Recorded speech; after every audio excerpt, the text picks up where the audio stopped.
All right, what's happening, folks? So I learned today that our Secretary of Defense, General Mattis, has tendered his resignation to President Trump, and this is really terrible news. And in case you don't understand what we lost, I wanted to take a quick look at what we had in the man who they called Mad Dog Mattis and the Warrior Monk. Warrior Poet would have suited him better, perhaps, but anyways.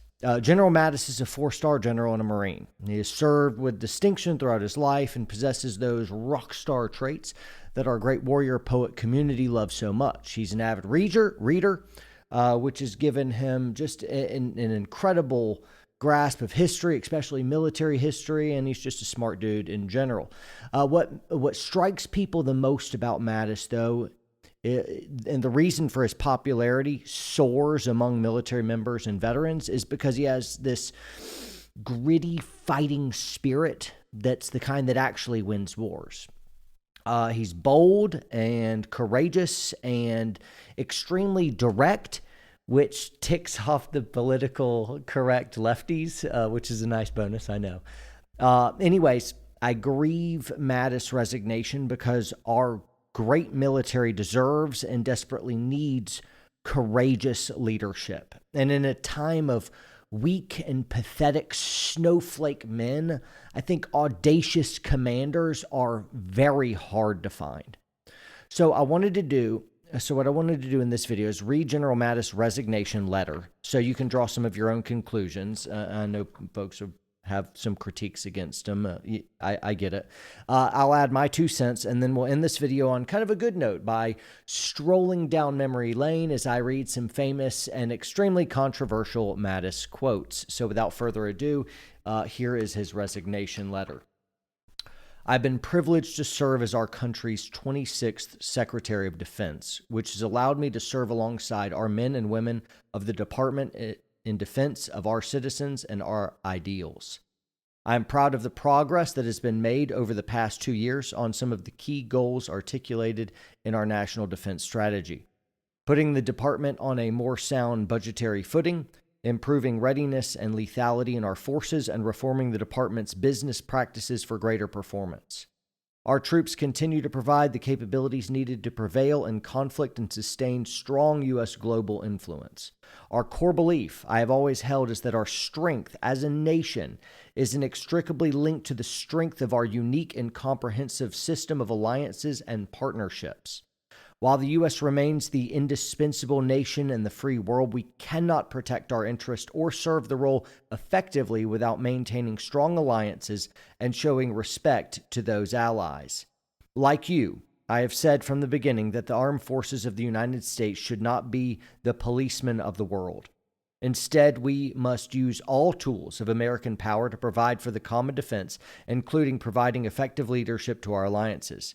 NATO's 29 democracies demonstrated that strength in their commitment to fighting alongside us following the 9/11 attack of America. The Defeat ISIS coalition of 74 nations is further proof. Similarly, I believe we must be resolute and unambiguous in our approach to those countries whose strategic interests are increasingly in tension with ours. It is clear that China and Russia, for example, want to shape a world consistent with their authoritarian model, gaining veto authority over the nation's economic, diplomatic, and security decisions to promote their own interests at expense of their neighbors, America, and our allies. That is why we must use all the tools of American power to provide for the common defense. My views on treating allies with respect and also being clear-eyed about both malign actors and strategic competitors are strongly held and informed by over 4 decades of immersion in these issues. We must do everything possible to advance an international order that is most conducive to our security, prosperity, and values, and we are strengthened in this effort by the solidarity of our alliances. Because you have the right to have a Secretary of Defense whose views are better aligned with yours, Mr. Trump, President Trump, on these and other subjects, I believe it is right for me to step down from my position.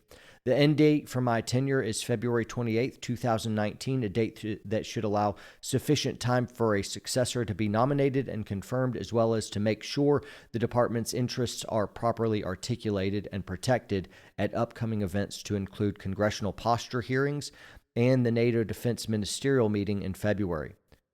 Further, that a full transition to a new Secretary of Defense occurs well in advance of the transition of Chairman of the Joint Chiefs of Staff in September in order to ensure stability within the department.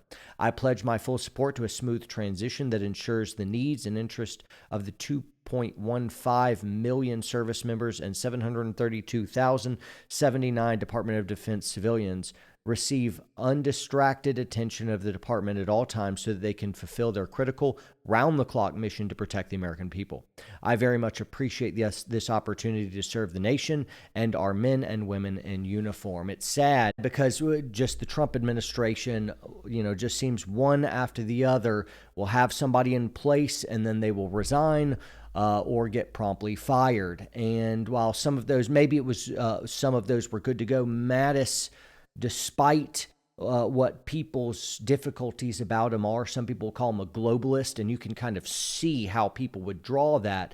I think he loves America first and foremost. That's what I think about Mattis. Some of that stuff smacks of globalism, especially any exaltation of the UN, which I understand, but I think he's recognizing, hey, if you want to win a global kind of war on terror and you see these mounting places of China and Russia, it really is all hands on deck. And so maybe he's approaching it with the pragmatism of an allied commander in the, if terrible type things happened, but you need people and you need national support, even if it's America can't do everything. I mean, we definitely need allies, and he's taking a hard stance on that. And so some of Trump's foreign ongoings probably detract Mattis's singular ambition and having strong alliances to prepare for the worst. While meanwhile, Trump is holding a whole bunch of other American interests, mainly things like economic interests, which is foremost on Trump's mind. Mattis is just thinking bullets and soldiers, and he's seeing really dangerous stuff coming down the pipeline.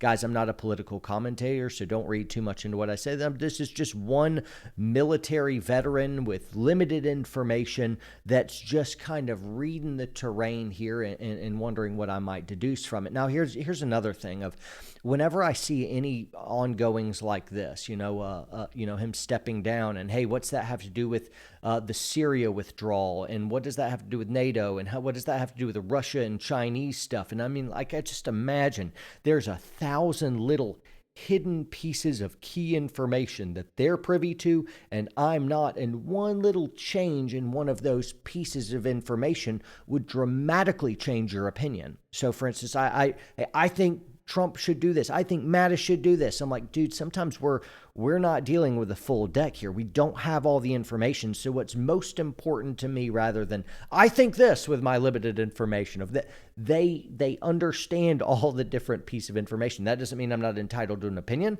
And on principle, I think we should make opinions. But also I just kind of hold out, try to give some benefit of the doubt, because what I'm really looking for is I try to follow somebody who has courage, who has character, somebody I can trust, give the benefit of the doubt to, and that's just it, the benefit of the doubt. So at the end of the day, I don't know what in the world is going on, but I recognize Mattis to be a courageous leader, one that we need now, one that I believe we may need increasingly more later. And so you may disagree with some of his stances and his views and whatever, but holy cow, I think we need somebody who makes our foreign enemies quake in their boots. Somebody that make all the lefties very, very uncomfortable. And because, I mean, it's kind of gets back to the Reagan politics of, hey, walk softly and carry a big stick. It's the best foreign policy, especially when dealing with some of the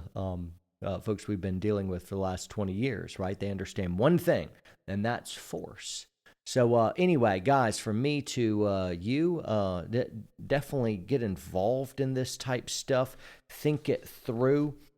And anyway, I promised you guys that we would read some Mattis quotes. So here we go. Let's read some Mattis quotes. All right, first off, and this is a friendly channel, so I'm going to substitute a word for you guys. I come in peace. I didn't bring artillery. I'm pleading with you. With tears in my eyes, says Mattis. If you screw with me, he didn't say screw, I'll kill you all. General Mattis. Here's another General Mattis quote, and this one's very well known. Be polite, be professional, but have a plan to kill everyone you meet. I get that quoted back to me all the time as a trainer, teaching people firearms and tactics around the country. People love that quote. The military just, oh, everyone loves that. So be polite, be professional, but have a plan to kill everyone you meet. A third quote, you go into Afghanistan. You got guys who slap women around for 5 years because they don't wear a veil. Guys like that ain't got no manhood left anyway. So it's a hell of a lot of fun to shoot them. Actually, it's quite fun to fight them, It's a hell of a hoot. It's fun to shoot some people. I'll be right up there with you. I like brawling. And this is a 4-star general. I mean, it's just like, this is a barroom scrapper. I'm like, dude, that's kind of that blood and guts General Patton stuff that you hate during times of rest and civility. They don't do well in political circles, but that is the only type of personality that actually wins a war. Let's see, a fourth one and a final one. We'll end on this. I'm going to plead with you.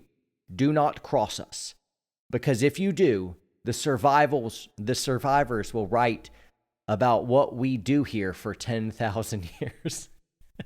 That's awesome. So, General Mattis, we wish you well in the future. Please come back. Please come back. But anyway, that's it. Guys, train hard, train smart. We'll see you next time.